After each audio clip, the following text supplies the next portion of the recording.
Welcome to the BTR podcast. I'm Ann. So, you talk about what we can either prevent or heal from when it comes to a life crisis. And what do you mean by that? How can people try to prevent a life crisis in the first place? We try to prevent it by healthy means, right? That could be, let's say, eating well, exercise, lifestyle behaviors, being around positive, uplifting people that are supportive. And then there are the unhealthy ways, which are, those ways that we numb, avoid, distract. But it's when we have that life crisis, and I specialize in betrayal. I mean, that's what my whole PhD study was on. Here's a time where our world is absolutely rocked. I mean, life is so different than what we've known.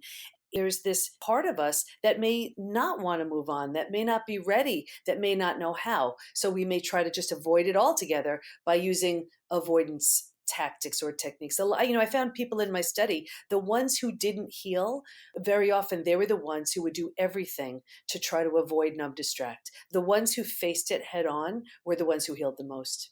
From your perspective, what are some things that you have to share with our audience about why it hurts? How does it impact us? What it creates in our lives? Well, you don't do a dissertation on betrayal unless you've been hard hit, and that was certainly the case with me. It was a family betrayal, and then it was my husband, and that sent me right into this PhD program in transpersonal psychology, and that's the psychology of transformation and human potential. I was transforming. I didn't understand it. I didn't know what was happening, but I needed to understand how the mind works, why we do what we do, and how I could heal, because that's what happens. We're so blindsided because when the people we trust the most prove untrustworthy, who do we trust? When the ones we'd run to when there's a problem are the ones causing the problem, where do we go? And it's never from people we don't know. Betrayal happens from the people we're the closest to. So I dove into this program and it was time for a study. So I did a study on how women specifically experience betrayal, what holds them back, what helps them heal. While I was there, we actually made three discoveries. The first was, well, we can stay stuck for years, decades, a lifetime if we're going to go from this shock to transformation, this place called post betrayal transformation. We're going to go through these 5 proven predictable stages. The second discovery was there's a collection of symptoms so common to betrayal that it's become known as post betrayal syndrome. And the third, originally I was studying something called post traumatic growth, sort of like the upside, let's say, of tragedy, of trauma, where you have a new perspective, a new life because of it. I knew that betrayal felt so different than healing from death of a loved one, disease. I'd been through those and it felt very different, but I didn't want to assume it. So I brought it out to all my study participants, and sure enough, they all agreed. Healing from betrayal is so different than healing from other types of crises. So it needed a new name. So we coined a new term, post betrayal transformation. I love that. So, in your studies, what are the physical symptoms of betrayal and also the emotional and mental symptoms that you discovered? The most common physical symptom was extreme exhaustion. And this makes so much sense because the stress response is ignited. And when that happens, it's as if you're running 24/7.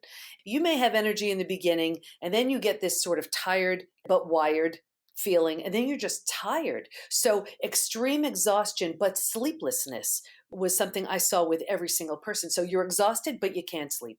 And when you do sleep, you wake up and you could feel like you could just sleep all over again. So exhaustion was first. Digestive issues, I saw that in just about everybody.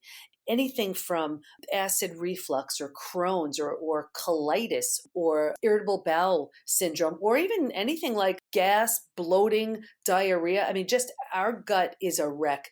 It makes so much sense because every woman also sensed, they explained the feeling as if they got punched in the gut.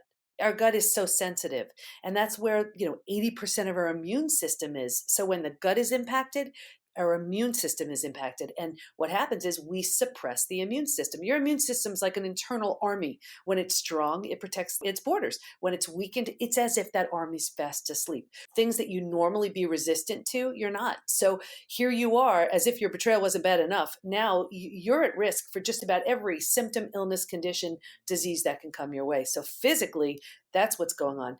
Mentally, it's chaos, overwhelm, confusion, brain fog. We can't wrap our heads around that. And emotionally, oh my gosh, sadness, anger, rage, depression, so many things. Yes, which might explain my Hulu binge that I went on right after my husband's arrest. I watched every single episode, all 7 seasons of The Good Wife very quickly, which was a really good one. I recommend it. If you're gonna go on a Hulu binge, that is a good one to do. So, what are the 5 stages from betrayal to breakthrough that were discovered in your study? Well, the first one is sort of like a setup phase, and by no means is there any blame or judgment. I mean, this was me too, and every single study participant. If you can imagine four legs of a table, and the four legs are mental, physical, emotional, and spiritual. What I saw with every single woman, including myself, we are so good at the mental and the physical. It's as if, our bodies are taking us around doing what the mind is telling us to do. We're like one big running to do list getting things done. But when we're only focusing on two legs and we're neglecting the emotional and the spiritual, we're doing a whole lot of doing and not as much being, a lot of thinking, not that much feeling. You can imagine if there's a table with only two legs being strengthened, that table is shaky and unstable. And that's how we are in this stage one. So it's not that if you're only paying attention to your mental and physical, you're at risk for betrayal, but this is just absolutely what I found. And it's because women are so capable. We're so good at getting things done, but it's not without a price. Stage two then is that shock that you're absolutely blindsided. You didn't see it coming. You had no idea. And stage two is the breakdown of the body, the mind, and the worldview. If you relate to any part of this video, click on the link below to hear the full podcast episode.